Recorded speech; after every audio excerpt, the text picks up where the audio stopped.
into positions of hopelessness and helplessness. The government gives them the drugs, builds bigger prisons, passes a 3-strike law, and then wants us to sing God Bless America. No, no, no. Not God Bless America. God damn America. That's in the Bible for killing innocent people. God damn America for treating us citizens as less than human. God damn America as long as she tries to act like she is God and she is supreme. Fuck it. Fucking lives. It's goddamn happening. World War VII is going down. Holy shit. We're past 3, 4, and 5, and 6. The Senate is under attack by guys from Facebook. It's the goddamn apocalypse. It's Valhalla. What do they call it? Armageddon. It really was Armageddon. Ragnarok. Yeah, Ragnarok is happening. Holy shit. I'm sure you're aware if you're listening. There's been a few days between the greatest day in American history and now, but we had to talk about it. There's not much to say. I stand with our proud soldiers sieging the Senate. Let's They're still there. Everyone. Yeah. Hi, hello. They're trying to starve them out. Pod Damn America reporting from inside the Nancy Pelosi compound or whatever. I'm Jake Flores. Alex Patak. I'm Al. Oh, sorry. We've already buffed it. Fuck. Shit. Damn it. Alex Patak is here. Hi, I knew about Ragnarok. Guess who on the podcast is Norwegian? Ooh. Yeah. Anders Lee is here. Anders Lee here, as was my original name. Anders Lee here from a secret coordinate where I am protecting Speaker of the House Nancy Pelosi in a room with a bed and a television. What the fuck does that mean? Yeah, I know what it means. I said what I said. Anders is horny for Nancy Pelosi. I've seen your social media. What the fuck was that picture where she had huge tits? That was weird. It's real. It's real and it's spectacular. That's all right. Fucking holy shit. I think I'm going to try and just walk us through the events of what happened the other day because I have been glued to the fucking internet since it started going down. Immediately, like, it started happening while we were recording the other podcast of this week, and you could hear us discovering it was happening. Let me just basically catch up everything from there. We thought it was forced to vote at first. We thought they had made their way in and were forcing the vote. Yeah. Yeah. Instead, they were taking a shit on the wall in Nancy Pelosi's office. We'll get to that. So, I guess, apparently, these QAnon-ish, Trump-ish, MAGA-ish big rallies that have been happening that are sort of like Grateful Dead style, like there's a lot of different tribes of people forming into one coalition have been happening. And you know what? No one's really been paying attention to them because it's been happening for fucking ever, right? And normally they show up and they open carry and then everyone just goes, oh, it's a bunch of fat guys and nothing really happens. And they go home. But I guess that whole kind of world's been percolating harder and harder and harder lately, and the event that happened on Wednesday was supposed to be a Trump rally sort of thing in theory, but I feel like everyone kind of heard that they were going to attempt something, or that they were going to I don't know if I quite knew that they were going to storm the Capitol, but they had been like fighting with the cops and stuff a few days before that, right? You saw like the Proud Boys going to do it with the cops. Well, I think what happened is a mixture of people showed up just to be part of it, and a lot of people signed on to this actual active plan to storm the Senate, the Capitol building. And we know this now because in retrospect, all of this stuff was planned openly on like a website called The Donald, which is the Reddit that got taken down that was just like MAGA freaks, and a couple other Reddits, some Facebook groups, and Parler, yeah, absolutely, Parler, right? And so, which is just how hard anyone is looking into stopping this shit, because it is just on display for anybody who wants to look at it. Well, it's weird. Go ahead. I was just gonna say, like, on the one hand, it's like annoying because you look at this and you go, wow, if this had been like communists or Black Lives Matter or something like that, they would have been, like you couldn't plan openly like this. They would have shut it down immediately, right? On the other hand, it really speaks to how much we're just inundated with this crazy shit all the time, that the line from the intelligence agencies, whether it's covering their own asses or if they're being honest, is like, yeah, fuck, there's like too much shit. We're just like, I don't know, they do this all the time, They're claiming the CIA took over Baghdad last week. We don't know if that's real. What were we going to say, Anders? Well, Parler, that was because of mods, right? They didn't have a mod, and so the government shut them down. That's what I heard. I guess. I don't know. We'll get to that when we get to the aftermath. I'm going to go through this like kind of chronologically, okay? So all these fucking people like flew to D.C. from all over the country. This is not local people. It's like people from like Alabama and Utah and shit. I think we talked about this, like Mitt Romney had gotten on a plane, not realizing everyone on the plane was going to this fucking thing. So they all were just like leering at him and taking pictures of him the whole time and shit, because they're coming from Utah to DC. He's going home, you understand? Yeah. But they're like, we're going to do this thing, and no one really knew exactly what that was yet, right? Well, I think what happened is, aside from the people there that actually showed up with the plan to storm the Capitol, this is all kind of catalyzed by Trump, like live tweeting it and going like, yes, good, nothing in particular. And I think they kind of closed this gap that exists between Trump and his base, especially this part of his base that's like held together via this like kind of cultish QAnon thing, because QAnon is all about not like listening to what Trump says, but like it's the things he's not saying. You know what I mean? Like it's all about like jazz. Yeah, it's jazz. It's all about interpreting supposed signals that are coming from him that clearly are not, but it helps fill in the gaps and create a fun new reality for people to live in, right? So as soon as I guess he just sort of started vaguely implying like someone's got to do something about this, that was enough to go, he wants our plan that we already put into place to take hold, right? He's into it. Yeah. And so everything... Well, a bunch of people thought they were going to get there, and then Trump was going to see the signal and begin the purge. Yeah. This is that was the plan. The craziest fucking things of all time, because like this delusion that people had that Trump is actually talking to them is not true, but it's close enough to where like they showed up and he wasn't like, you're here. He's like, who the fuck are you? And then they just stormed in anyway. But they've been just percolating for like years at this point, imagining there's got to be something like similar to this in pop culture. I can't quite place, but it's like, it's such a crazy kind of culmination to the story of QAnon. So what you had was people that showed up obviously with like the assault rifles that they like to open carry and hang off of them and shit like that.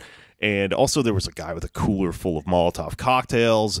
There were a couple IEDs they ended up finding. And then there was another guy who had like all of these plastic zip ties with him with the intent, I think, to like capture and take hostage senators and politicians and stuff like that. Mm-hmm. But I think everyone else that wasn't, actively for this just saw the fucking window get bashed open and went like, we're all right, fucking why not? Because look, I'm in a full Coors Light night uniform. I'm definitely going inside. Yeah. So, you guys all saw it. I mean, they stormed in through this window immediately. I guess they pulled some sort of alarm, and all these senators put on like hazmat suits, looked like they were playing like Among Us, and they all ran out the fucking tunnel that goes underground. They took fucking selfies with each other while they were doing it. And then you just had these like Facebook dads just rolling around the Senate, not even like particularly rioting once they're in there. They're just like picking stuff up. We all saw the podium guy. A guy did take a shit and smear it on the wall. That's pretty cool. Which I tweeted as a joke, but of course someone did. Yeah. Why would you not? It's a once in a lifetime opportunity. You're gonna get kids in there do and not that. shit. That's something kids do if they're troubled. Kids do it. It's a sign of distress. Yes, for America. Chimpanzees and shit do it. Crazy people. Artists. But except for like the 4 people who brought Ziplocs or Molotov cocktails, though, the plan was you show up and then daddy president sees your sign and then the executions begin. So like, there's no wonder that once they got in there, they were just like, right. Nothing pictures happened. I guess it's picture time. So that's what's funny about this, because like the word coup was thrown around, the word fascism is thrown around quite a bit, and we'll get to that later. But like the idea that this was people love going like, well, we call other people terrorists and we never call white domestic terrorists, so we got to call these people terrorists. I don't know if I would call this terrorism, because terrorism implies like a plan. But this was like cathartic, It was like, this was reminded me of Woodstock '99 when they just started burning shit down. Or like, man, if Limp Bizkit had been at this thing, then the dome would have been cracked. Absolutely. Spoon Man was playing in the background of this event for sure the entire time.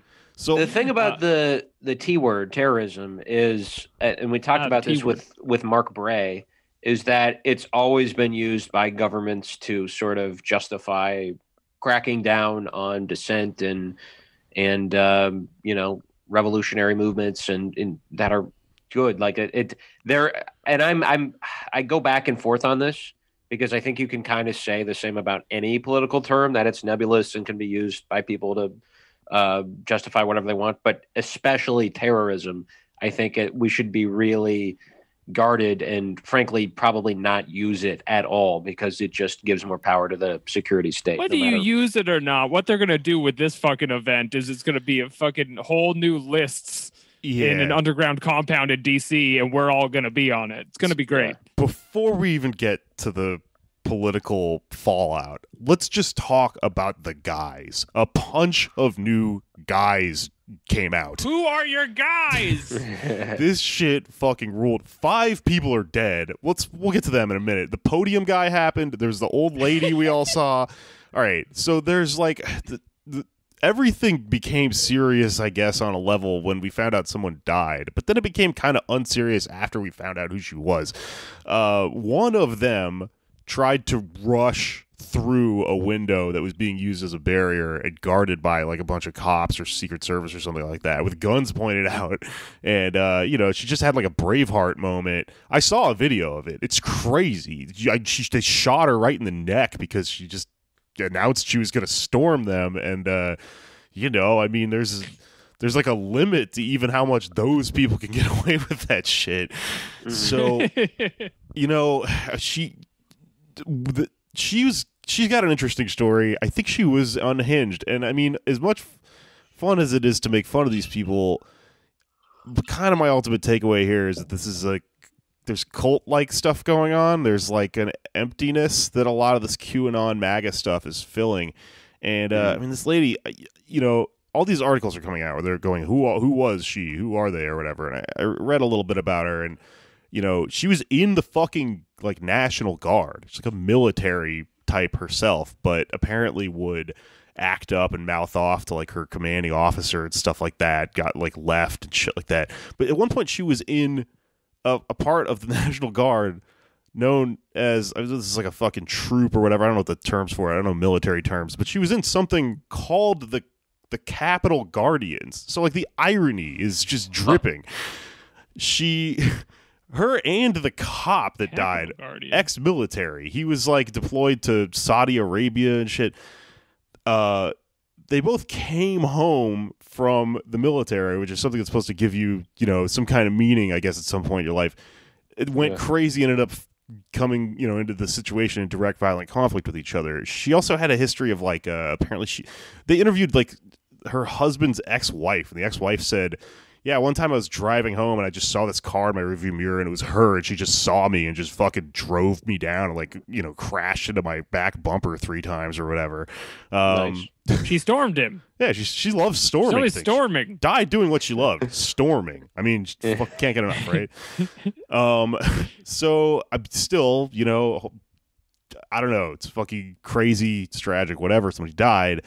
But, like, there are some deaths here that there's no way to get around them being hilarious. And the first one, I don't know if this is true. I'm sorry. Everyone has been having a field day with the guy who supposedly tasered himself in the balls, which led to him having a heart attack and then dying. Mm-hmm. I laughed at this, and then what's funny about that? Became skeptical. Could happen to anyone. I couldn't find any immediate, like, actually official reporting on the tasing in the balls part, but I did find out that the New York Times reported that his family made sure to say that he actually had a heart attack on the ground there and that he didn't tase himself in the balls, right? But here's the thing. I talked to some reporters that were on the ground there, and he tased himself, which is why he had to get picked up, and he died later in the hospital, which leads me to think that his family is trying to cover up the story, and they didn't do it correctly, because he didn't die there. He died at the heart attack at the hospital. I think he tased himself they don't want you balls. to know. Yeah. They don't want you to know about the balls, but that's where he was tasing himself. He said, if you follow the burn marks. The story was that it was in his pocket, and it just accidentally went off, and it gave him a heart attack because he had high blood pressure. Yeah, maybe it wasn't just the balls, but I mean, that's a place you tase, and that could happen. I don't see like your thigh as being leading to a heart attack necessarily. Yeah. What do you know? As a cardiologist, someone who's studied the connection between heart and ball, that's my hypothesis. That's what Cardi B is short for.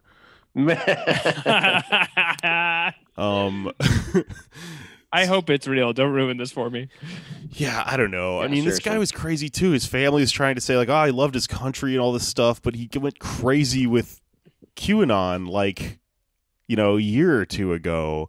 And I mean, it's the only insane. Thing he loved more than his country was keeping a taser deep in his pockets. I think just unlocked and ready to go. He was one of those guys. There's a Facebook group. This became kind of a phenomenon in the last year or so of guys take pictures with the gun pointed at their balls or whatever. Yes.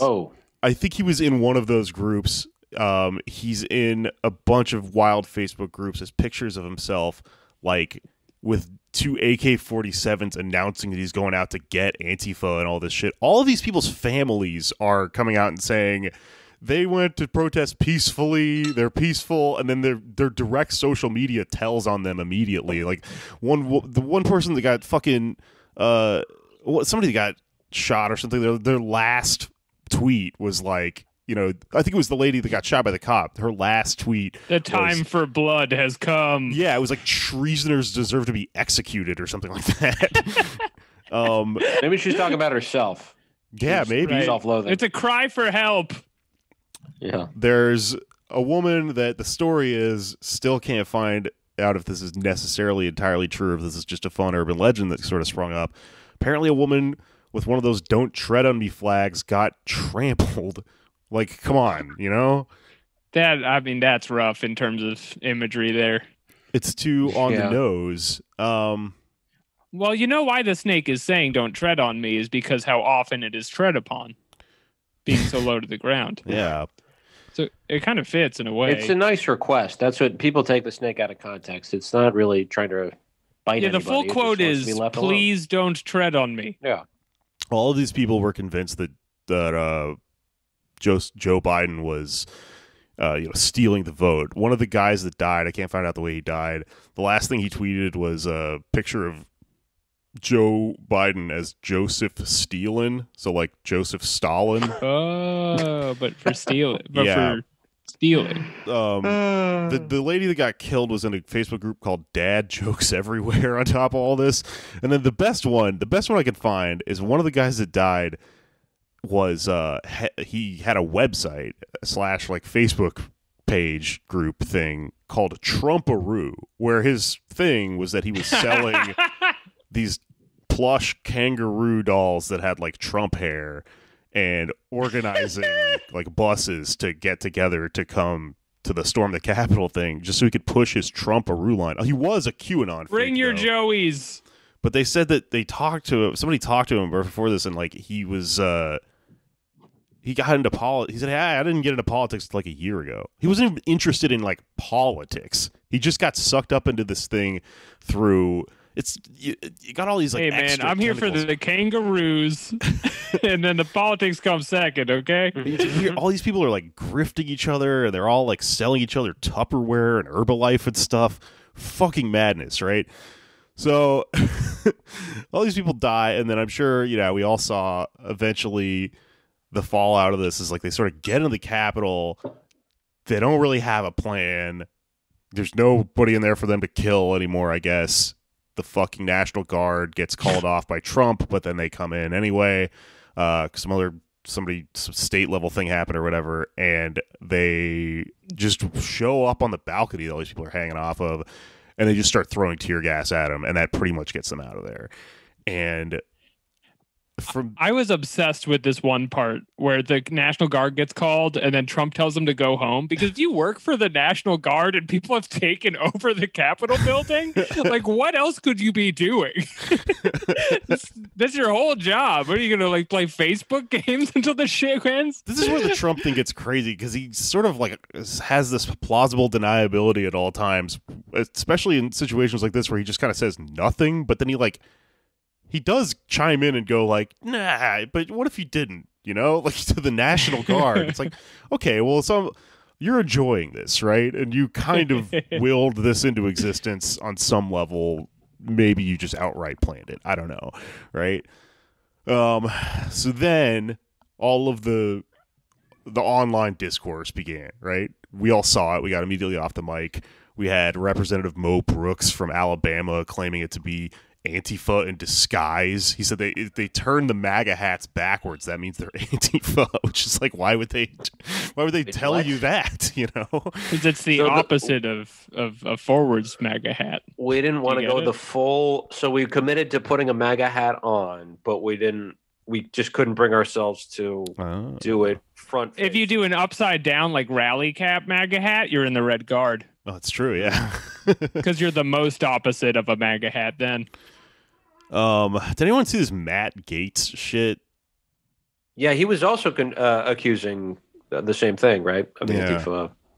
Which, completely insane, really, argument to take. I think that if you're a wacko conservative like that and you say that, you really painted yourself into a corner, because it's going to conflict with all the no, they're actually heroes stuff that like Trump is saying, and that it's going to come out and be proven. One of them got shot. Is that a dead Antifa now? Are you happy about it? Like, it doesn't make any fucking sense. Yeah.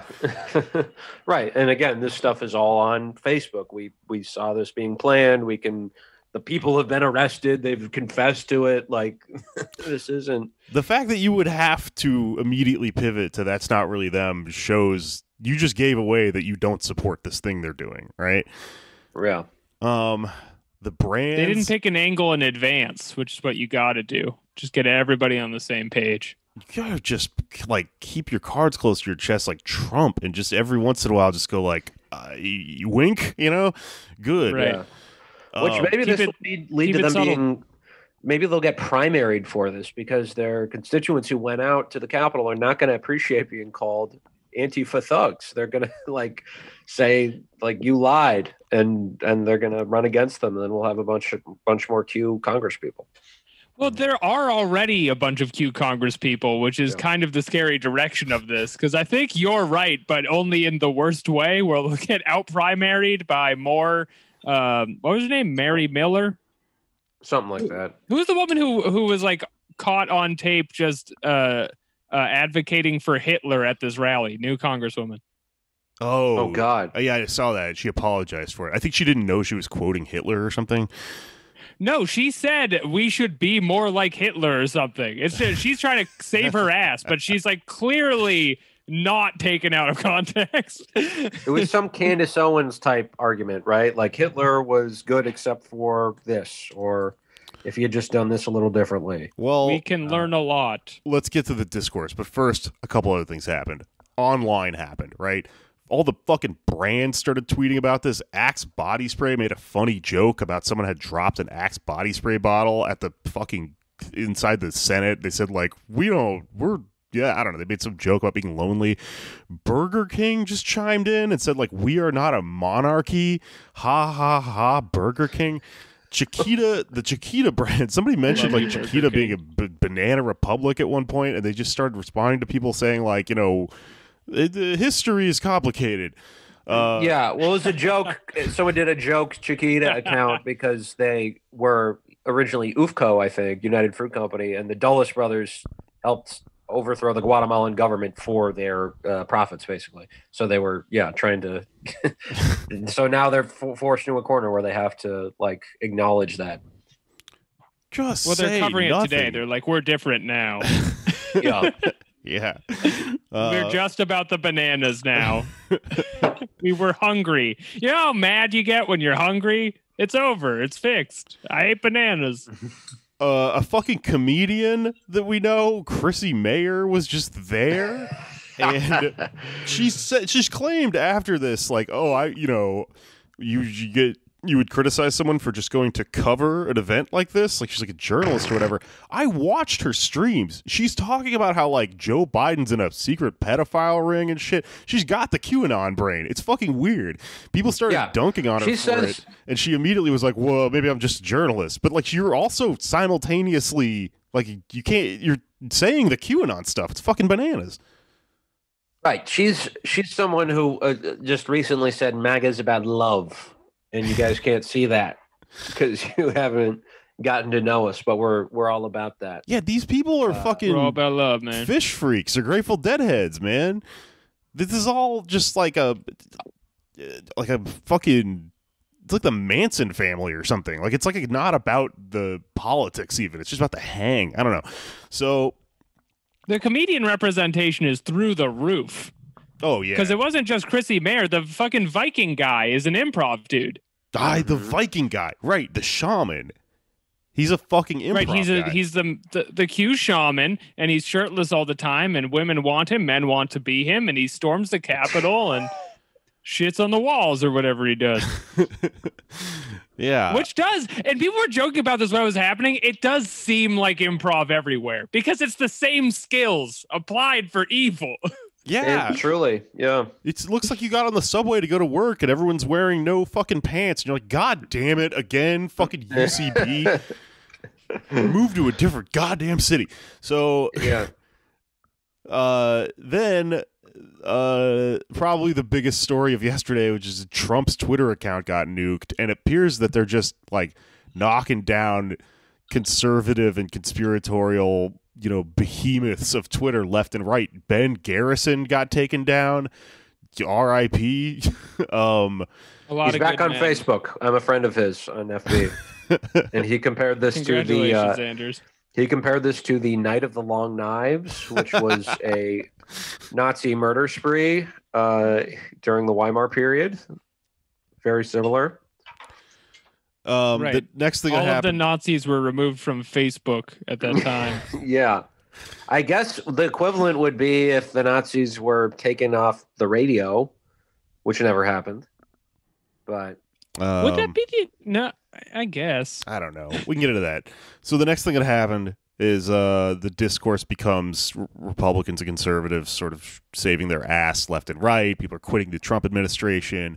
Other people are, the more like Josh Hawley types are kind of doubling down and saying this is Orwellian. Everyone makes fun of them because they're comparing this to 1984, the fact that Trump got kicked off Twitter or whatever.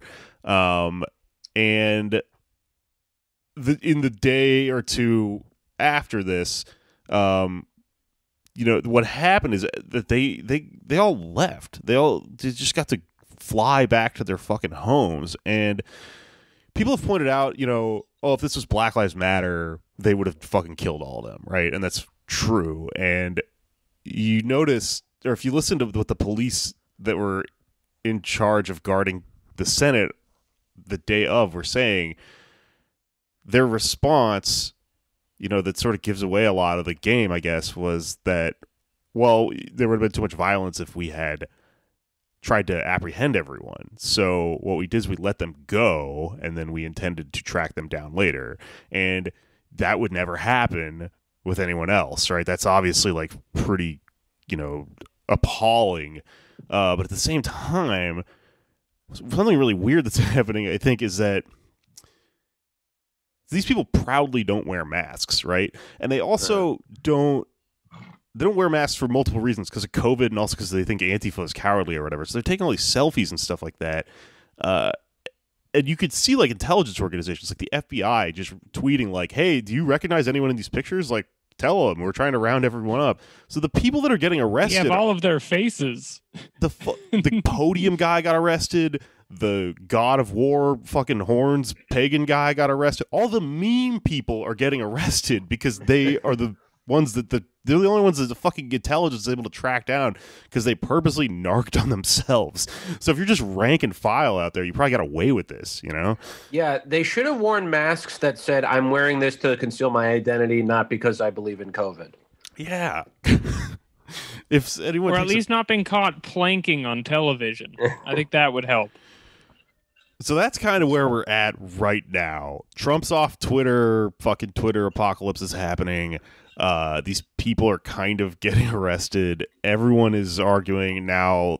Liberals and everyone have sort of staked their ground ideologically or rhetorically.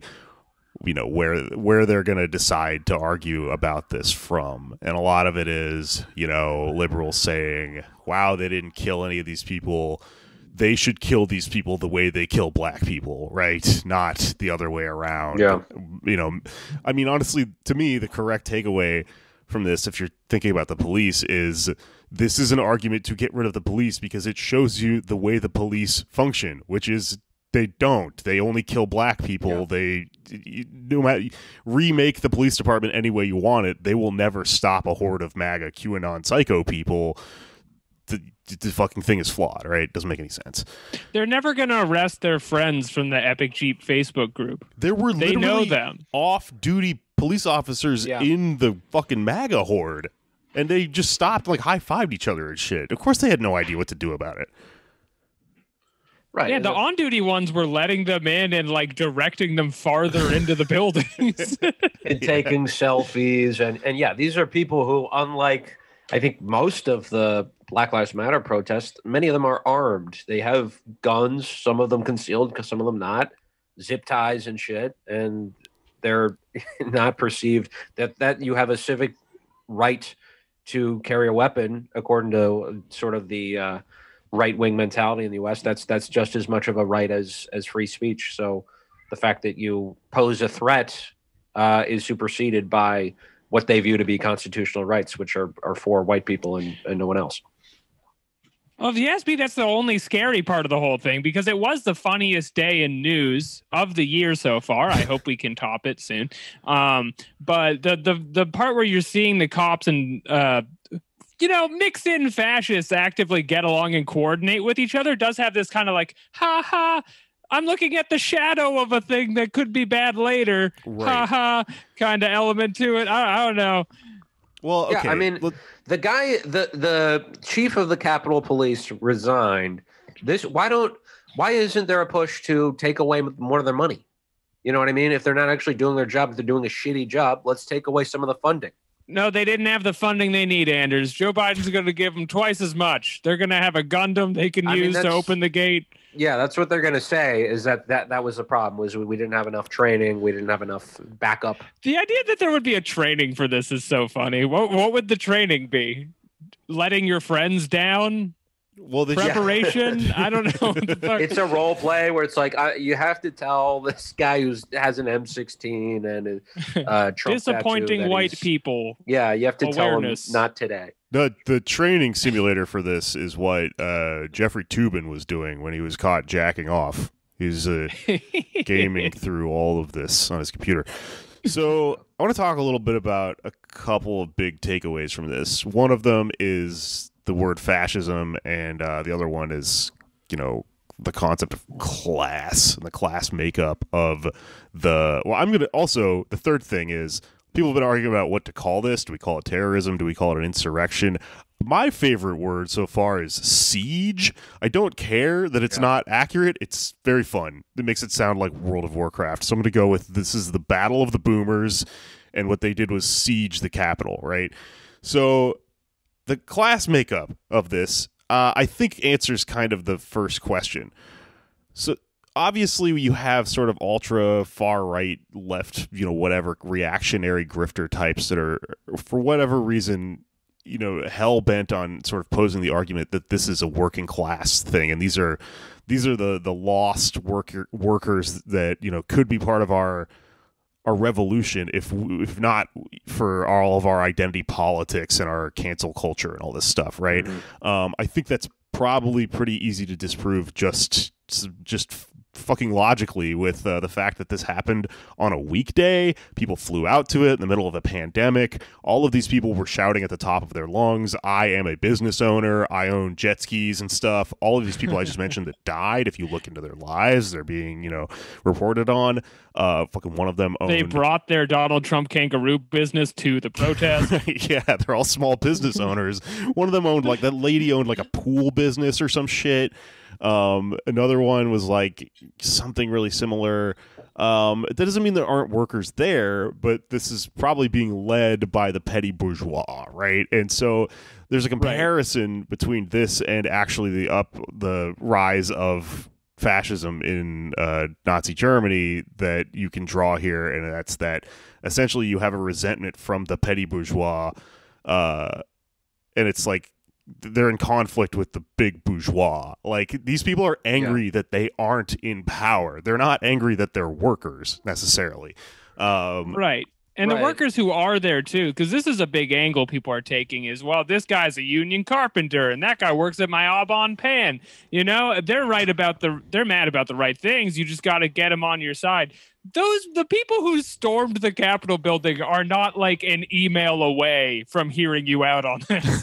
They're ready to arrest Nancy Pelosi. Right. And also, if you are thinking about this in terms of recruiting for supposedly trying to make this a, working class wide alliance against the ruling class, and in order to get whatever the fuck X, Y, and Z things done in this country, why don't you start with the people that are already really close to you, fucking liberal activists and stuff like that, and just people of color and all the people that would be alienated by you going out and going, look, I found a guy, he's gonna come and join our group, and he's covered in swastika tattoos and shit. It doesn't make any fucking sense.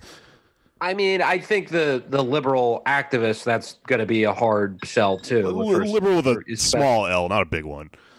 Yeah, well, yeah, it depends. Even the vast reservoir of disaffected people. We are. I think that's most of the country. Exactly, I think that's who we need to pull from the most. But yeah, I just don't understand this this eagerness to be declarative one way or the other. It seems fascism historically is a petty bourgeois movement, and we should be clear about that.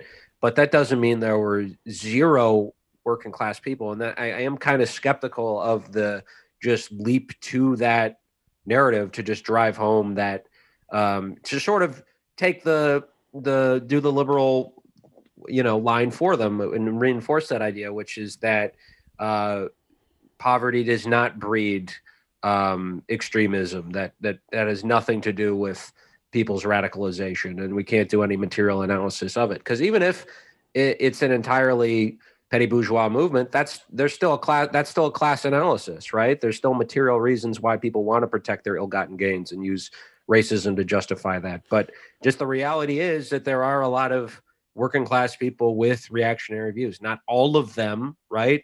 And not all of the middle class is progressive. But I just don't understand the jump to just sort of snuff out any attempt to say that, yeah, maybe there are some rural poverty in Virginia, which very close borders Washington, D.C.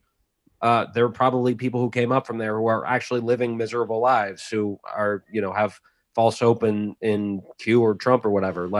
It's sure. I don't know. I don't understand the push to a different conversation. Yeah. Well, I'm just saying that there are people on both sides who are jumping to oversimplify. I think the answer to the question of why all these people were there lies not directly in strict class analysis as much as it does in the other scarier, weirder thing that's going on here, which is the bit of this starting to look a little bit like a doomsday cult type of thing, right?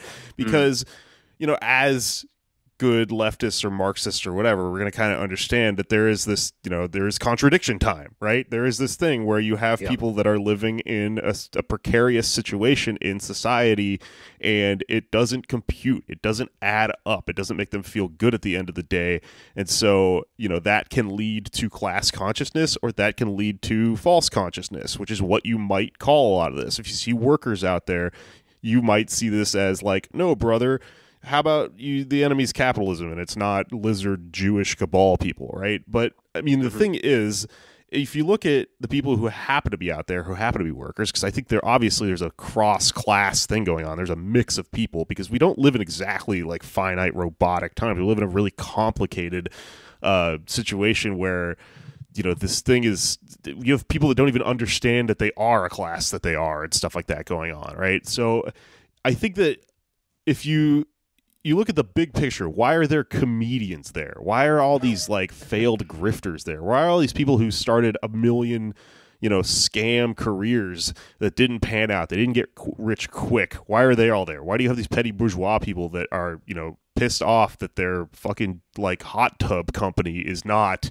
taking off and booming the way they had imagined that it should be? I think that has to do with alienation on like a much more existential level at this point. And I think that kind of what's interesting about this is that you look at all of them and you realize, really, I mean, like we were just talking with Natalie off mic about this, when you see the people go, I'm a business owner, and yet I'm angry, that literally the people were saying this, you could hear them on the news. They're saying things like, this country is run by a small class of evil people. You go, you're almost there. This is almost an understanding that the problem is that this country is run by a small class of evil people. It's just that you put the emphasis on the people, not the emphasis on the class, and understanding that the way things are set up is the fucking problem. And I think ultimately, like, the conclusion you can kind of draw from this is that people are like really, really, really lost for a thing that should give their lives meaning, and this shit just came along, and it offered them that, which is why this didn't turn into like an actual siege or like a political action. It turned into catharsis, right? They just showed up, they just fucking kind of blew their wad, and then nothing happened because the rocket ship never showed up for them to all cut their balls off and hop on, Yeah, and there was a tweet from somebody who was a Q person who admitted, Q probably isn't real, but it brought us together. And here we are.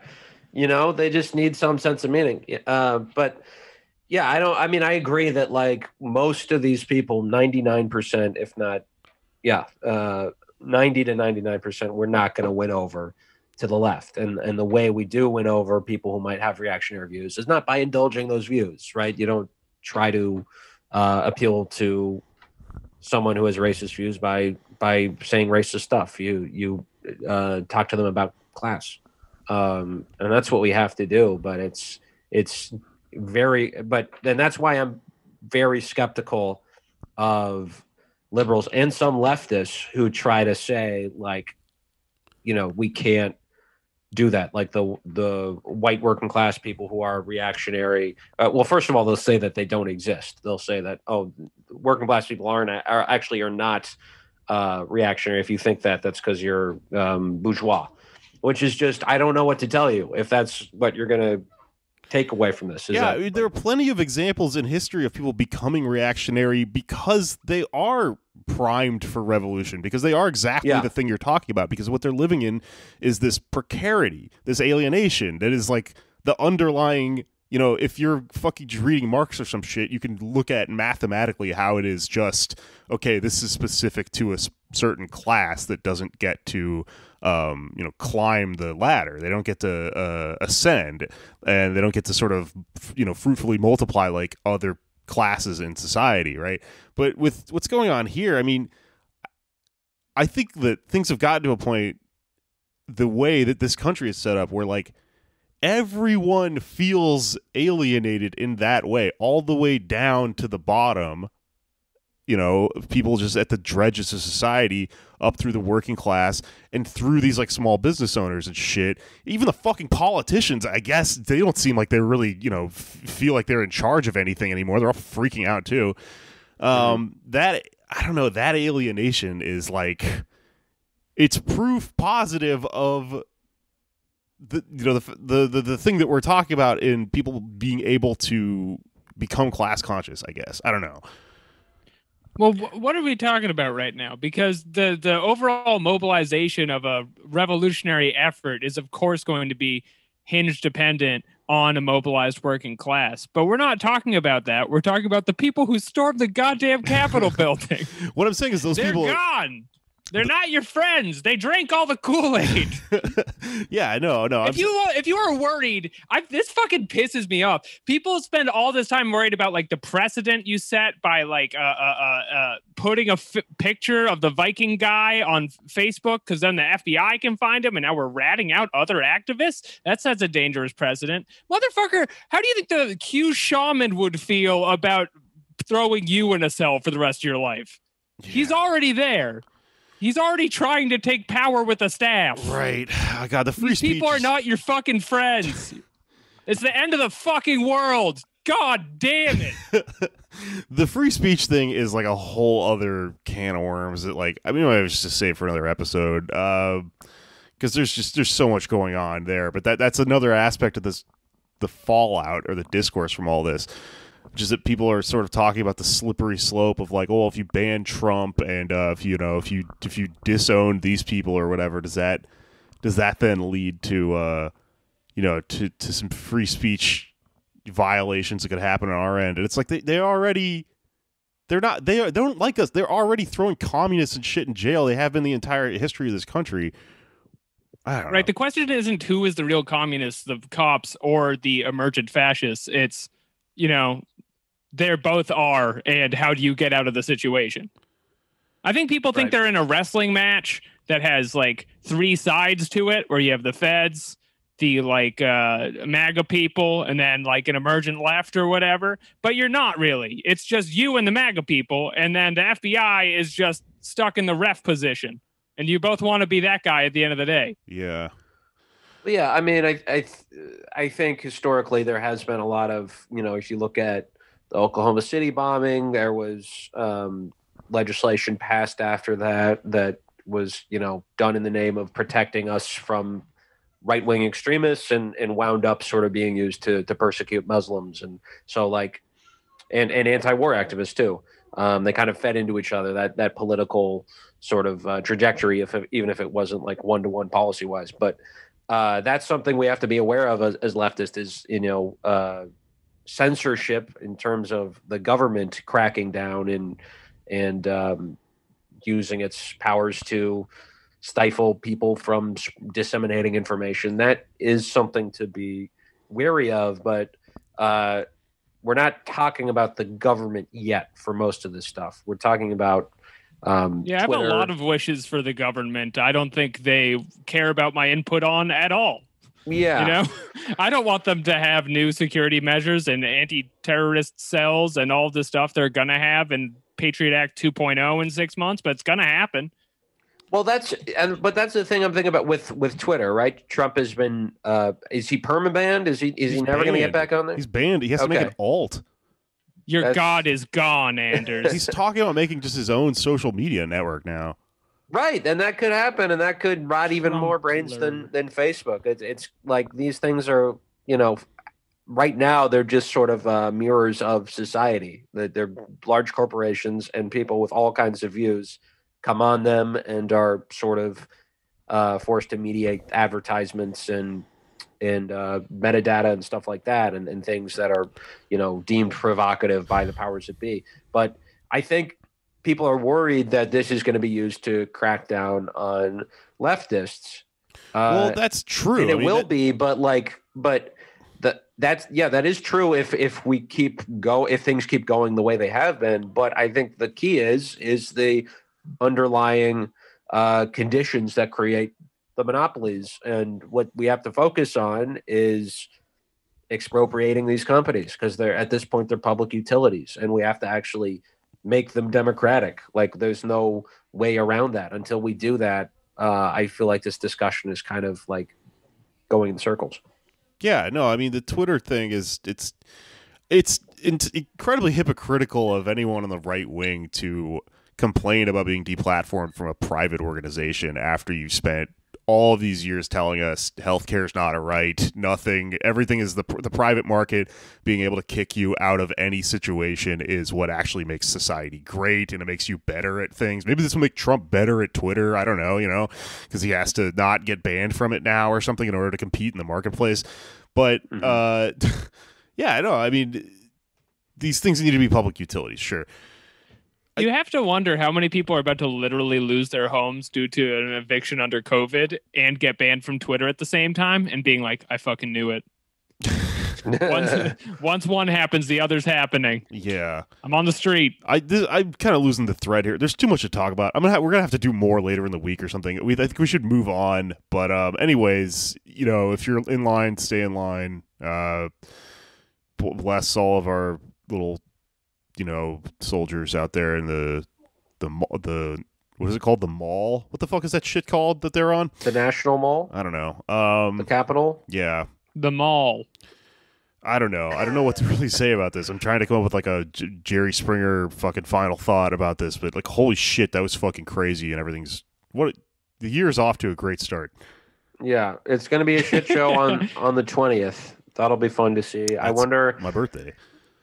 Yes, happy birthday in advance. I think Trump might do an alternative event, which I guess is probably the best case scenario, right? It'll suck the people away from disrupting the inauguration, and it'll allow the left to have a presence and protest Biden because he sucks, and I hope he gets impeached. Final thoughts. Get out there and vote. All right. Yeah, we have a guest today, yeah? Let's swing into that, eh? We sure do. Who are we talking to today, Anders? Today we're talking to Natalie Sure about the healthcare crisis and how you can fix it and get involved. Here we go. We're playing Mario too much.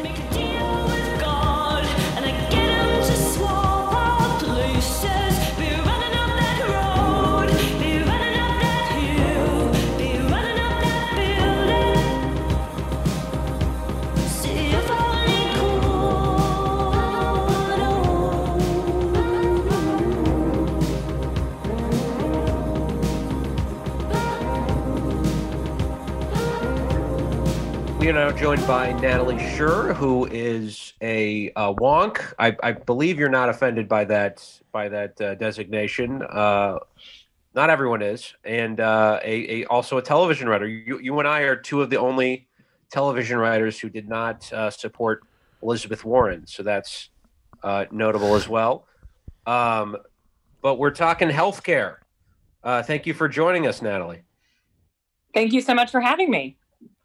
So a lot of this stuff is happening sort of in the backdrop of Tuesday night when Warnock was declared victorious in Georgia, shortly followed by Ossoff as well.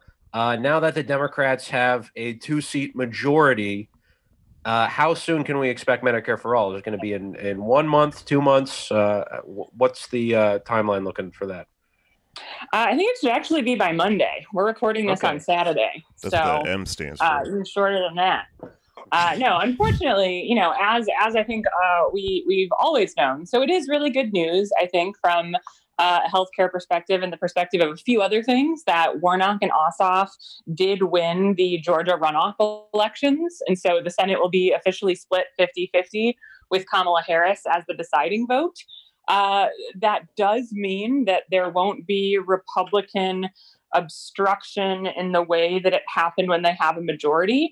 Obviously, I think Mitch McConnell will still try to hold the line. So anything that does get passed will need pretty much just, all of the Democrats to agree if they want to pass anything by a majority vote through budget reconciliation.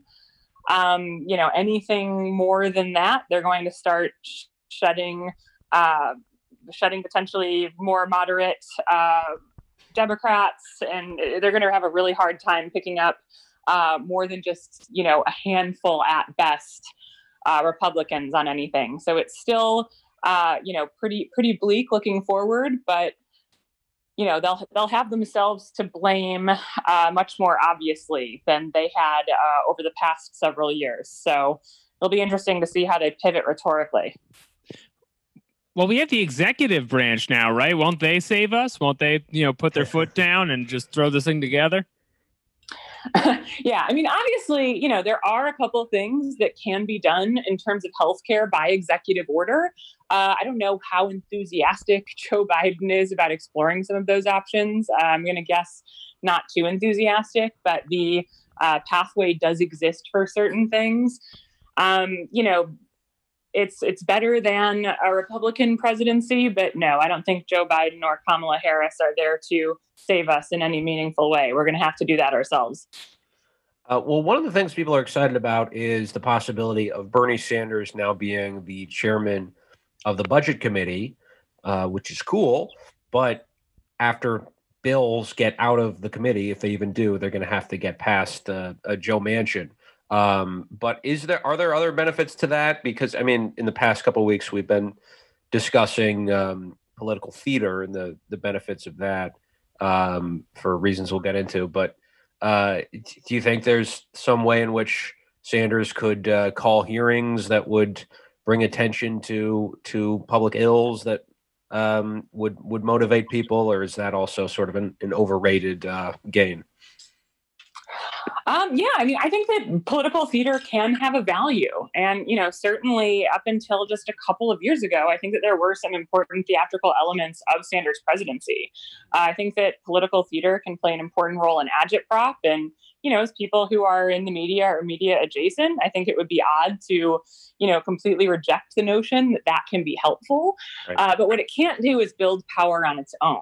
So I think that Bernie Sanders has been really incredible at using his platform to basically, get a bunch of people's attention and then do his best to manifest that into actual power on the ground. So I'd love to see that continue. I'd prefer him in that role, or frankly, many other government roles than anyone else that could be in there. So I think that we could be happy about that.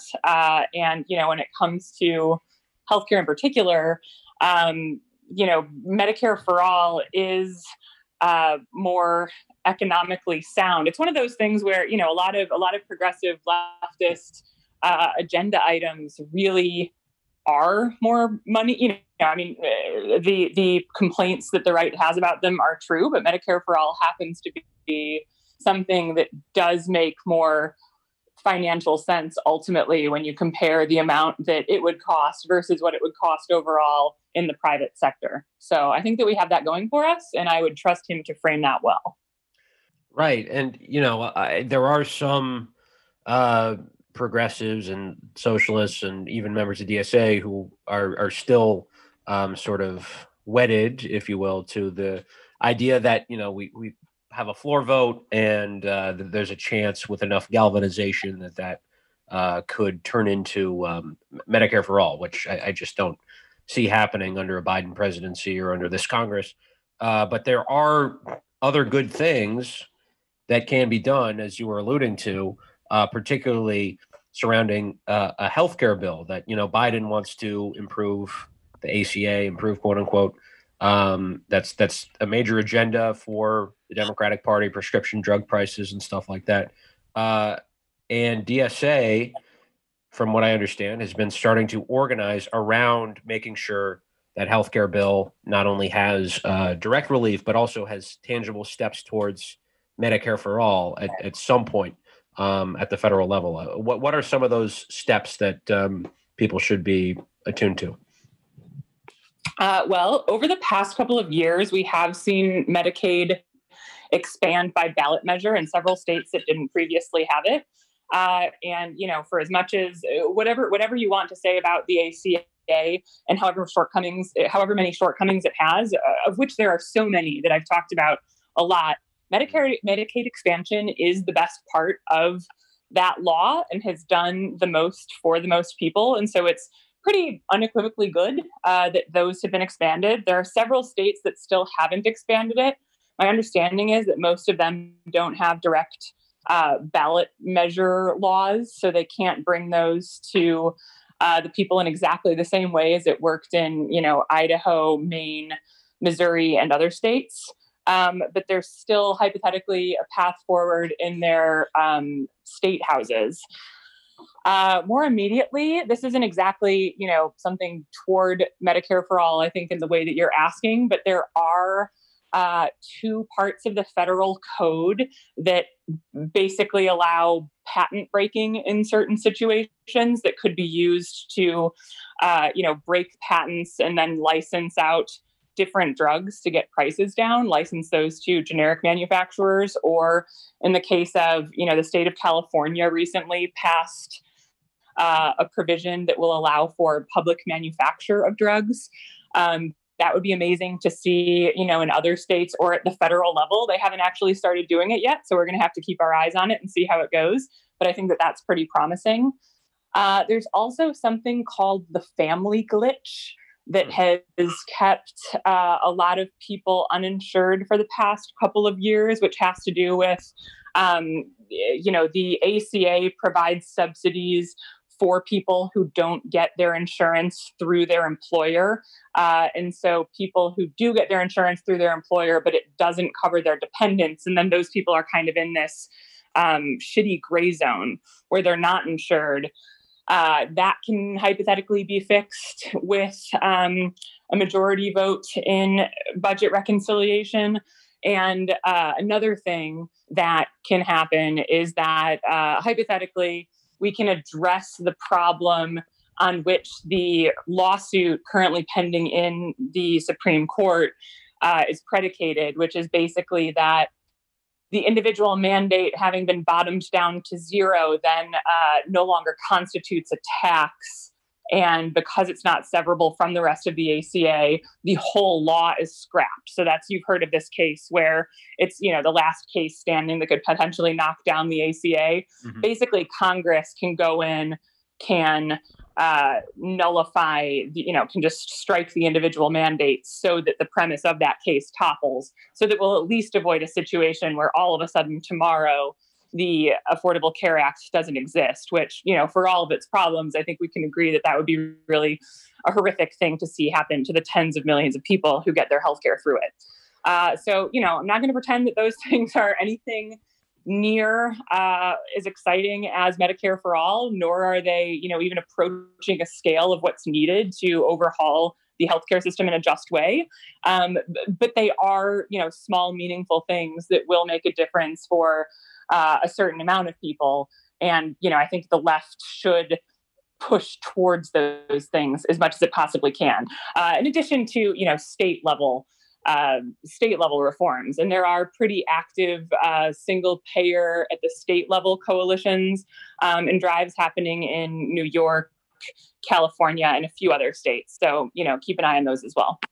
Yeah. Well, one of the things I'm worried about, and, this kind of goes back to the force to vote, is if it were to have happened, and I guess it could still happen. Some people still want a floor vote, even though Pelosi's now the speaker, is that it would fail enormously. And then that would allow more moderate corporate Democrats to say, like, Medicare for All, it's a great idea, but it's not practical politically. Therefore, we need to settle for a public option and make that sort of the centerpiece of the Democratic Party's agenda and the left's agenda. You should get on board with this, because just 10 years ago, that was sort of the leftmost edge to be, that was taken seriously in Washington. But from what I have heard, it's actually, it may have been the best we could have done 10 years ago, but in many ways, it could be a setback for Medicare for All, which is something to be concerned about. What are some of the precautions that a public option entails, and is it something that the left should even oppose instead of pushing other reforms like the ones you were talking about? Should a public option even be on the agenda? So the thing with the public option is it's a name given to a lot of different hypothetical proposals, none of which have, really gotten far enough to say unequivocally, like, okay, here's what a public option is. If it's a super robust public option that's, operated on the federal level, that's, super subsidized, that there are very low premiums, all of that, there are, really broad networks, then you could say, okay, the public option could not be as good as Medicare for All, but could make some significant differences in people's material lives, and that's worth considering. I've also seen, I think it was Tim Kaine a few years ago, his version of the public option was something along the lines of, any state where there aren't at least two insurers on the state Obamacare markets, that there will be a public one in that state market, which, is so meager that it's laughable. It doesn't apply to a ton of places. And the places where it does apply, you have such a small pool because it's on a state level, taking in, however many people sign up for the state exchanges in that, so depending on the state, just a few tens of thousands of people or so. And, that really wouldn't do much. The public option would, function largely similarly as the other insurer on the market. I have a question about overall, that. What's that? I have a question about that. I think my mic might be a little low. So the reason I'm asking this is I recently had to take a trip to the DMV, and the DMV is a place where they yell at you and stuff, and it's like horrible. They beat the shit out of you, and then you go home and you're like, I hate the government. And I was thinking about that, and I developed a conspiracy theory in my mind on the way home, which is like, I wonder if they keep the DMV shitty in order to like reinforce this idea that government run everything is terrible and stuff, because it seems like it does a lot of work, at least as like a cultural narrative thing. But I guess what I'm asking is, do you think there's like a possibility where they just sort of like eke out a shitty public option, and then it just ends up in that space where they purposely underfund it and stuff in order to like drive everything back in the other direction? This is like maybe 10 years down the road all this would play out or something. I guess I'm just worried about the fundamental nature of like our political machine, and the way it does that over time. Yeah, I think that is part of the logic of austerity, right? Like the idea that there is a public agency doing what the DMV does, or that there's a public agency doing, what any other public agency does, like that's not the problem. But then when you starve it for funds, that's when it works badly, right? Like when you only have one person at the counter in the DMV, right, it's not going to work very well. And that's not like a problem with the public sector. That's a problem with the fact that it's been starved for funding. And so, yeah, if the public option or, any government program as it's designed has very little funding and attention given to it, then there are going to be some problems. Like, Medicaid, as much better as it is than nothing, and it really varies a lot from state to state, there are a lot of states where Medicaid is really not great. They have very low reimbursement rates, so a lot of providers don't want to take them. Providers who do take them, there are all of these studies suggesting that a given provider does take Medicaid, but if a Medicaid patient calls versus if a privately insured person calls, like, oh, guess who is able to find an appointment slot? Right, yeah. So yeah, and that's not because public insurance works badly. That's because you set up a program and didn't give it enough money to work properly.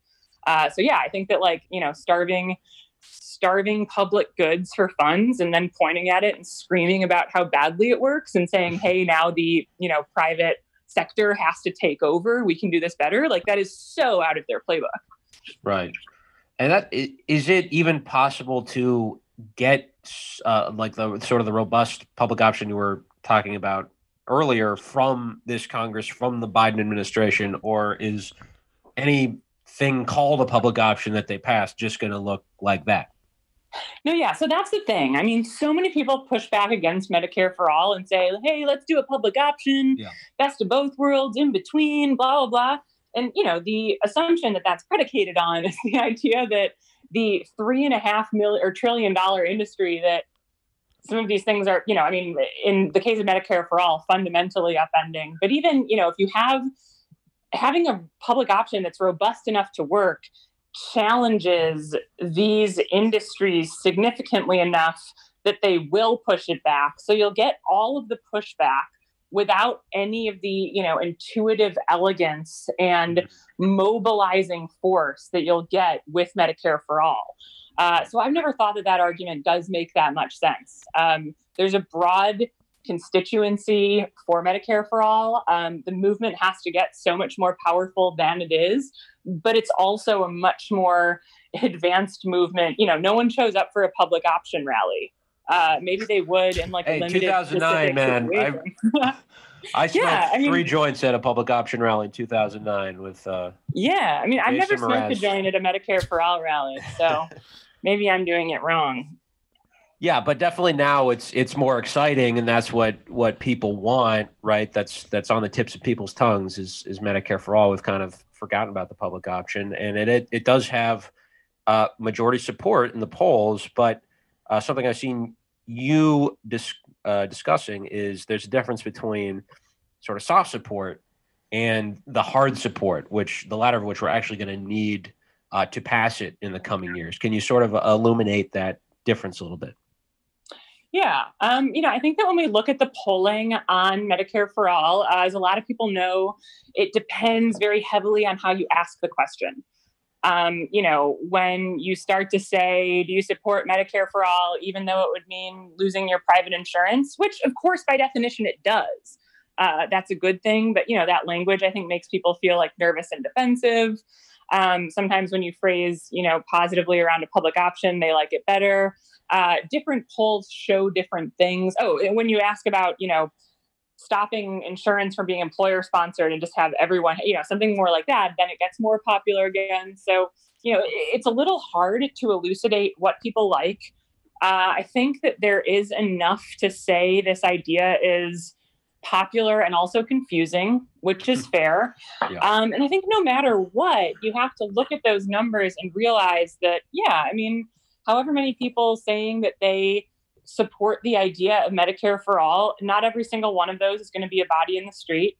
I wish I could think of it off the top of my head. Someone on Twitter tweeted and said the analogy is, almost everyone will say they like homemade bread, and not everyone's at home baking it every day, right? Like those are different levels of engagement, different levels of interest. I don't know if you were here for the pandemic, but everyone was at home baking it all day. So your argument is completely destroyed. I'm sorry. Some of us were pretending to bake it and just buying it at a store and putting it in our oven. I Googled how to make it a few times, and I left the tabs open on my computer for weeks and then just closed them. I had to forfeit. Yeah, that shit sounds boring. Yeah. It's not even, bread, I don't know, bread's not that good. It's fine, but I don't know, it's pretty cheap at the supermarket. Pretty easy to get your hands on. It's the only decent Norwegian food is bread. It's lefse, and it still tastes like butt.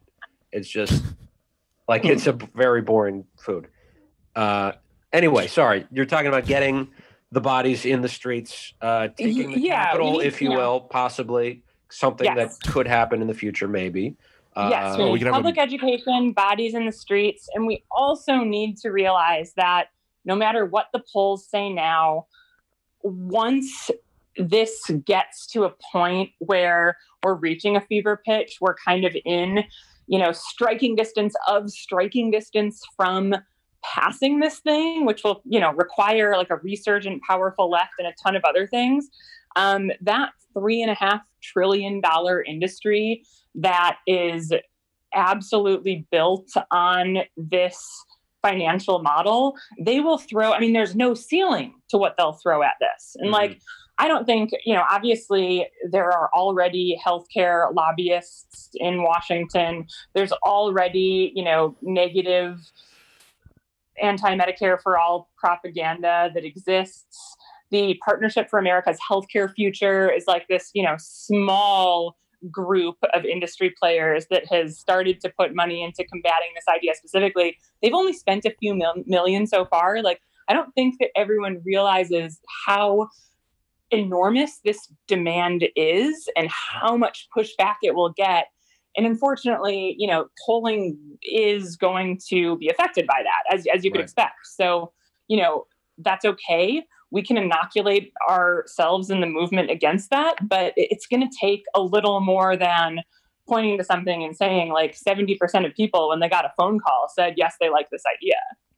Right. That's one of the things that sort of frustrated me is people would say like, well, how could it get any worse? How could the coverage on Medicare for All get any worse? Well, there's still it could get worse in the sense that people could stop supporting it like they used to just a few years ago. Look at what happened with Prop 22. Like that should tell anybody, like, don't be super confident about polling and understand how relentlessly these corporations, among the most profitable on earth, will try to kill this thing. Right. Well, one of the paths that you were sort of alluding to earlier was the state level. And of course, this is, we all wanted at this point in time to have Bernie Sanders as the president-elect and pushing Medicare for All. And, I think a floor vote at that, if that had been the case, would have been a much better idea. It would be awesome if Brianna Joy Gray was his press secretary right now as the transition team.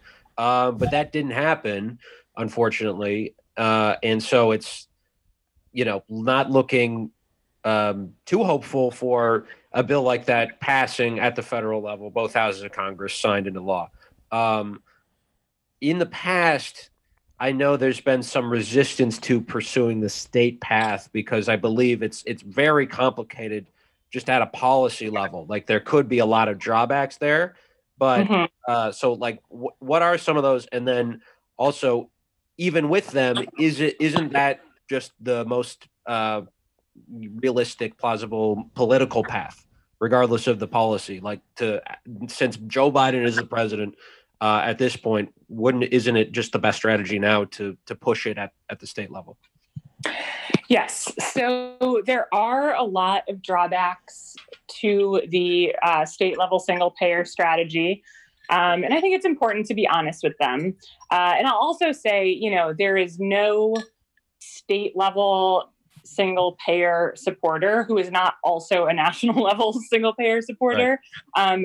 They see it, they basically quote, in Canada, their single payer system began in Saskatchewan. And then once they were able to prove that it functioned well, was eventually rolled out over the course of, I think, 20 years or so into every province. So there is a model there. The end goal isn't to just have this thing in California and then have Californians be surviving when other people in another state would die. Like, that's not what's going on here. If you pitch it to Californians like that, then maybe they would be more in favor of it. If they're like, we're the last life raft who's going to survive.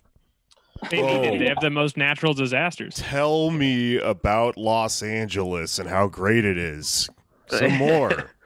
No one cares. Yeah, they're going to have to dream up some talking points. They've never brought that up before. So this is the perfect time to do it. But yeah, so in terms of just a state, it's also one of those things where it depends on what state. A lot of talk has happened about Vermont, which several years ago, as you may remember, before Bernie even ran, they passed state level single payer, but then there was never an ability to figure out the financing in a way that made sense, which is a few things. One, the vast majority of states, are financed differently than at the federal level. They can't take on debt. They, have to recoup a lot of this themselves. And so the numbers don't work out as well. Vermont in particular, a lot of its providers were actually right over the state border. So like a very significant percentage of Vermonters go to like Dartmouth's hospital system in New Hampshire, for example. And so that issue doesn't really exist in California because its massive metro areas are all pretty in California. But you could definitely see it being a problem for, New York. Yeah. Or other places where their big metro area has people living in a few different states. Like that would, it's not insurmountable, but it presents some questions. So one of the other important potential issues, and some of the not all of these things have been litigated before. So in terms of whether each thing is legal, like that's something that would have to work its way through the courts. But Ro Khanna has introduced a bill that would essentially allow federal funds to be reallocated into state level single payer funds. So he's kind of written the bill with these barriers, these potential legal barriers in mind. So, getting a vote on that could be important. And I don't necessarily think that the politics are intuitive on that. I think that even someone like Nancy Pelosi, who is very obviously against single payer, like politically and ideologically, I don't know if she would necessarily be opposed to like kicking it to the states and basically saying like, this isn't on me, this is on you if it doesn't work. She may or may not be against that. I don't think that that's something that people have ever really like explored the politics of. Yeah. But so all of those things aside, the advantage of the state level model is, first of all, you've got the Saskatchewan to Canada example, and that's, I think, pretty heartening. You've also got the fact that depending on what state you're in, this is the more politically amenable pathway right now. Being able to pass this thing or at least like politically fight for it gives you a reason to knock on doors. It gives you a reason to build coalitions in your own state. In 2017, there was a huge push for single payer in California. We did pass it through the state Senate, but not the Assembly. And so, it had a decent amount of support, and I was part of that fight. And it was, I think, really like politically galvanizing for a lot of people. And a lot of those organizers are, either still working on the renewed coalition that's there now, or they're doing other work to push leftward legislation in the state. They're in DSA, they're working with tenants unions, et cetera. So, right. I think that these are valuable political pathways in a way that, theatrics surrounding a national level bill that has absolutely zero chance of passing right now. Once in a while, those things are still important. You want to make sure that it stays on people's radars. But I think that there is a chance for people to move forward in substantive ways at the state level, and in so doing, building coalitions and partnerships and organizing with people in their communities in their state, and that's going to be useful no matter what. Yeah. And one of the things I'm sort of foreseeing potentially is like kind of forcing a crisis, which is not, something that is desirable necessarily in healthcare, because there are real lives at stake. So we should be serious about the gravity of the situation. But if there is a problem between states that, some people have single payer, some people don't, and they're in a metro area, that creates problems for politicians in these states that could push them in the direction of just having to create another single payer system and then potentially a national one. And to me, wouldn't you be afraid of it going the other way, though? Wouldn't you be afraid of, one state having single payer, another state not having single payer, and then the Goliath healthcare corporations, which still exist under this mostly privatized healthcare network of the future, just coming together and crushing it like a little bug? Yeah, that's a concern. But I think if people are getting the healthcare, right, and their lives are actually improving, then that's a hard thing to like strip away and to oppose politically. Like I could see, that's a concern too. And again, we don't want to sort of play with people's lives and health, but it seems like a political crisis could just be the thing that we have to sort of try and force. I don't know. Yeah, I think that those are both good points, and it's hard to say what would happen, or maybe it would be a combination of both. In terms of the state level model, like Romney Care in Massachusetts essentially did become Obamacare. And I think that the fact that it had been tried and that the, benefits could be demonstrated on a state level was politically meaningful in terms of pushing it forward. It's pretty common that, something working at any state level gets expanded to other states or the national level. Marijuana legalization being a very different different example, but you can certainly see those dynamics play out. But it's also true that like that being the case, the healthcare industry will be aware of it, and they're not going to sit back and let this happen.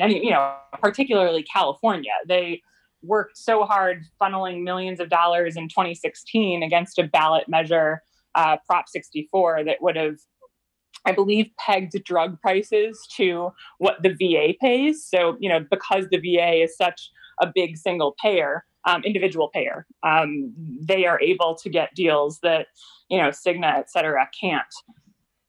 And so they, put a ton of time and effort into killing that. But, knock on wood, that's the point of organizing and building power behind your movement. And, the left has a lot more to build, but it's stronger now than it was in 2016. And, the idea is that it'll be stronger in 2024 than it is now. Yeah. And so I think that's still what people have to have their eyes on. And, we'll see where the cookie crumbles. But I think the point of leftist organizing is hoping that it goes well. Right. Yeah, and I think we, definitely there is a lot of support that's good, and but a lot of the support now is particularly among millennials, which is great. That's heartening to see. But I'm trying to think of ways to sort of expand that to older people who, when I talk to my parents, who they support Medicare for All, they both voted for Bernie, but the term does kind of like make them a little uneasy because they're both 100 years old. I can't see them, or I will probably kill them for the next year or so. And they pay a little too much in Medicare premiums. That doesn't sound like a good. Intuitively, it sounds a little odd that you would want to expand that to everybody. But from a policy standpoint, that would actually save them money, right? Isn't that the case, that would bring down the price for seniors if everybody was paying into the same system?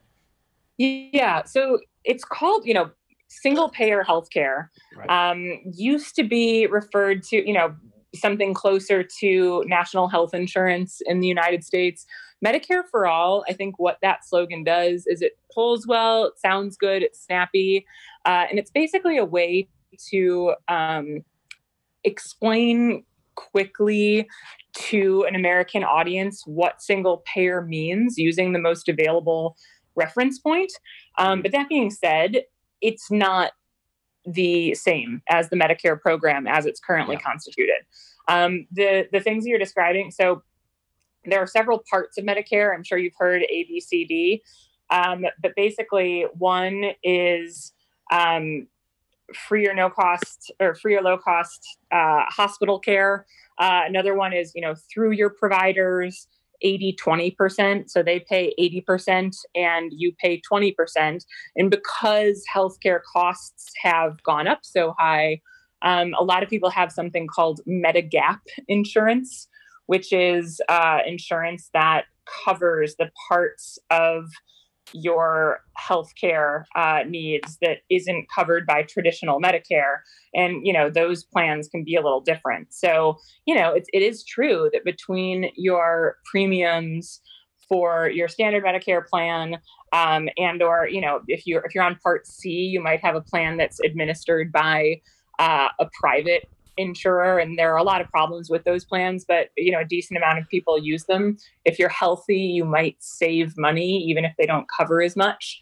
And then Medicare Part D is for drugs. So between paying for all of those things, depending on what your needs are, you can definitely be spending a lot of money. I mean, I think that there's a significant amount of seniors who pay about 25% of their income in healthcare costs. And the Medicare for All plan would eliminate a lot of the cost sharing that forces them to do that. Mm-hmm. So it would try to be pushing healthcare into just a completely standard, progressively taxed system that then provides care free at the point of use. So, everyone's paying what they need to pay on the back end, but there's no copay, no financial barrier at the moment that you come in and you need care or you need drugs. And so, even if people's taxes go up, they're going to be spending a lot less overall. Right. And yeah, I think this is sort of the dilemma here, which is like, how do you pitch it, because I remember when it was, as you were saying, single payer, and that was, people were like, what is this, a video game? Like, what am I? Yeah. Am I a doctor in a game, and that's how I get my healthcare? Like, what?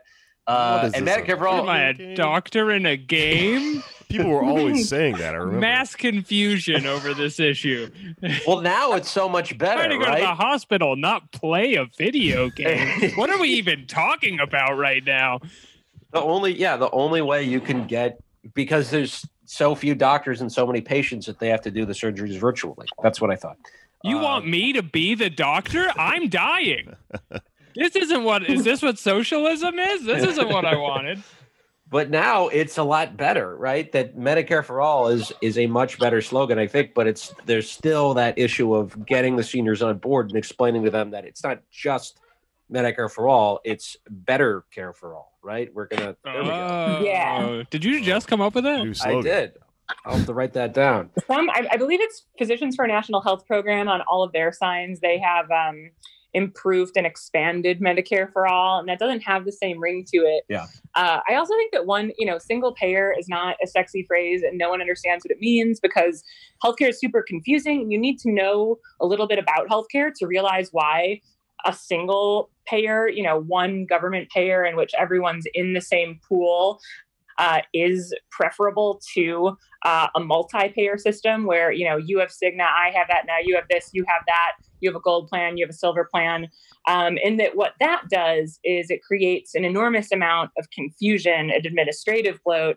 And a lot of that also gets pushed onto patients. So all of that said, I think, single payer is not exciting, but that phrase does get at, I think, what's a major and perhaps too often ignored advantage of Medicare for All, is that you don't have to argue with your insurance provider. You don't have to, call your doctor to ask about a certain bill. You don't have to be on hold with your insurance companies. You don't have to, beg through tears for something to be covered because they want it to be pre-authorized so that they don't have to pay too much on the back end. I think that is really meaningful for people.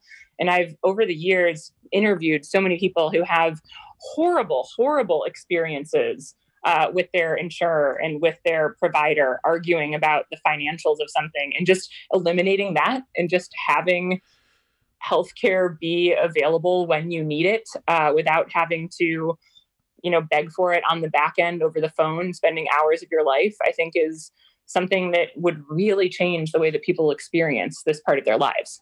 What if the slogan was hot single payers in your area, and we put it like in the side, a little GIF thing that it's really annoying. You have like a Tinder thing, but for your doctor, where you get to swipe right on the doctor you like. You click on it and you think you're going to talk to a doctor, and then it takes a million pop-ups pop up and shit. That's what's going to happen if we have Pete Buttigieg's plan. Right. And it's still marketized, I think. But yeah, as we're kind of wrapping up here, you mentioned California, great place, probably the best state, it sounds like, to get involved with passing this. I know New York is also pushing this.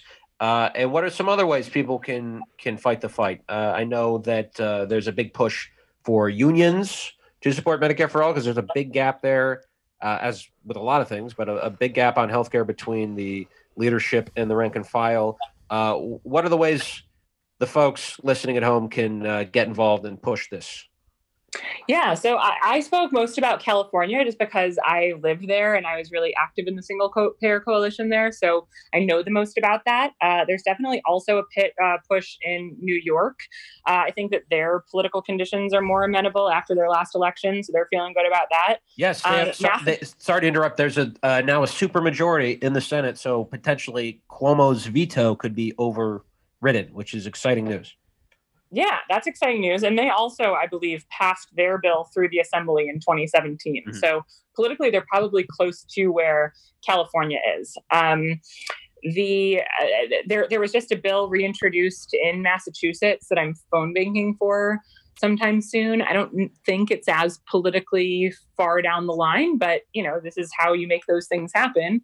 So I think a lot of states have active bills, and people can get keyed into those, and they can see who else is in the coalition. They can meet other organizers, that kind of thing. There are, there's a lot of work to be done with unions. I think that that's one of the big missing puzzle pieces in the Medicare for All fight. So if someone who's listening is in a union, you can get more active in your rank and file, organize with colleagues, try to bring a resolution, depending on how your union does those things, you can try to turn your union into a force to fight for this. I know that it doesn't sound related, but it absolutely is. I think if you're not part of a union, but you do have a workplace, organizing a union is an absolutely vital way to push leftward politics. And, if you don't feel like that is related to Medicare for All, that's absolutely what we need to get to the conditions where it's even politically possible as a resurgent, robust left led by labor in this country. And it's also very relevant that, some of the most transformative leftward pieces of legislation in American history, they happened in bundles, right? Like the New Deal and Great Society programs weren't just one-offs for a reason. They were part of, this web of organizing and like political pushes from several directions. And I don't think that that's a coincidence. So that's relevant. There are potentially insurgent campaigns that will be pushing for 2022. That's at the state or national level. A lot of this really depends specifically on where you live. And then I'm not, like I said, off the top of my head, I don't know about what the situation is with the remaining states that haven't expanded Medicaid, whether there's agitation around those. But I have interviewed people who led those organizing coalitions in other states, Luke Mayville in Idaho being an important one. And those fights have very prominently included Medicare for All people. So, these are very, they're groups of organizers with a lot of overlap, and, fighting for something that isn't your exact goal, but has a lot of people who will be amenable to your goal to, win something and then find a way forward together, I think is really valuable, especially if you're in a state that doesn't have Medicaid yet, which means that there are, I don't know how many people living relatively close to you who could be covered and, see how this changes their lives. And that's, really ripe organizing terrain. So It's not a specific answer because it depends on where you are. But, if anyone listening wants more geographically specific suggestions, tell them that they are free to reach out to me. Cool. Hit her up. Yeah. I think the best thing we could do is get more people healthcare that is publicly provided from things like Medicaid, right? When you expand that, you expose more people to what a single payer system might look like, and you get them on board, and you show people how rotten people already know how rotten the private industry is, but they'll get to see alternatives to it, which I think is huge. And something we didn't get to is potentially lowering the age for Medicare enrollment, which felt like kind of an insult at the time when Biden proposed it, but that's a big threat to the private insurance industry, I think, because it lower it to 15, brother. You know what I'm saying? I think, get the libertarians involved. Yeah. They should do it just for people 20 to 30, and then you get off it. No, but if you're dating someone more than 7 years older than you, your health insurance is free. But that gives people health care, and they have friends and neighbors who see that their lives are improving, and that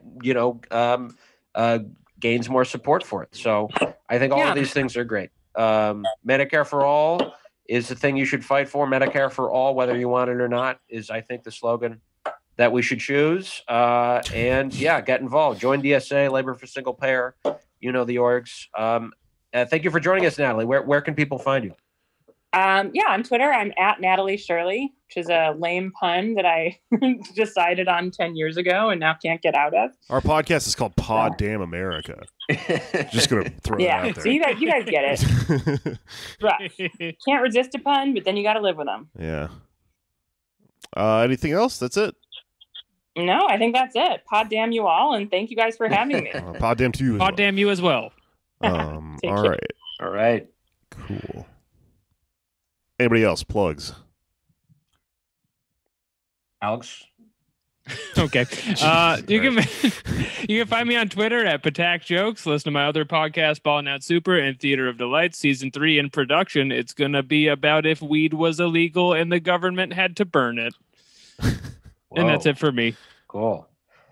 At Anders Lee here on Twitter, Dursley1 on Instagram. Check out I Have a Job Redacted Tonight. And please stay tuned for twitch.tv/PodDamnAmerica. We are going to do, I'm going to do anyway, some more cinematic screenings. So if we have any filmophiles, as they're called. Flying in the face of the law. Well, let them come find us. You can watch stuff via Amazon. If it's free on Prime, then we can set up a little watch party thing on Twitch.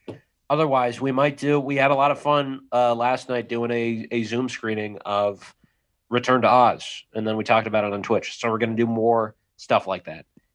Check us out.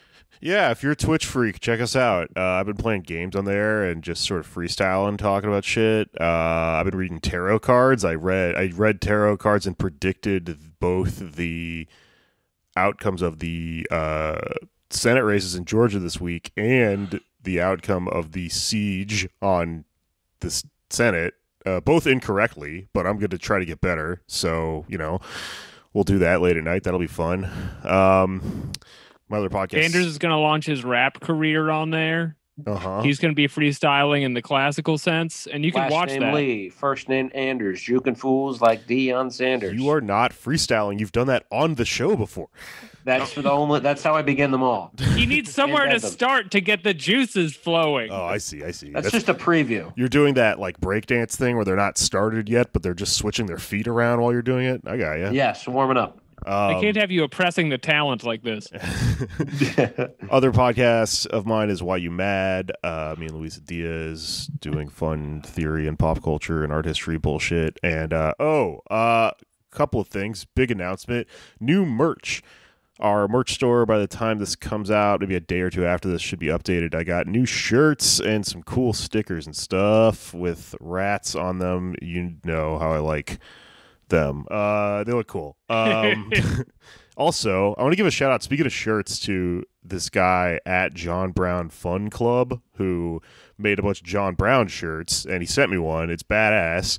It looks like one of those Scarface shirts it's got like the same coloring, with like the black and white and then the orange, except instead of Scarface pointing a gun at you, it's John Brown's face, and it says "Find Out," right? And obviously that is in reference to the term "fuck around and find out" that we're all familiar with.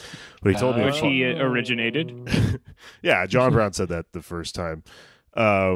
But he told me a funny story about it, which is that he, first of all, listened to our show, which I appreciate, and made all this John Brown shit, and then he went to a John Brown museum near where he lives, and there was like a sweet little old lady that ran the gift shop, and he was showing her the shirts, and she saw that one, and she was like, "Oh, find out. Maybe we can sell this here so people can find out about John Brown." Didn't realize what it meant. I hope they do it. It was adorable. Find out about John Brown. Yeah. I want to sell that lady some single-player healthcare. There you go. We should sell her all of our ideas she won't understand. Yeah. Listen, if you need to dump off some merch that isn't moving, find the John Brown gift shop museum lady. All right. I think that's it. Es finito. It's finished. E finished.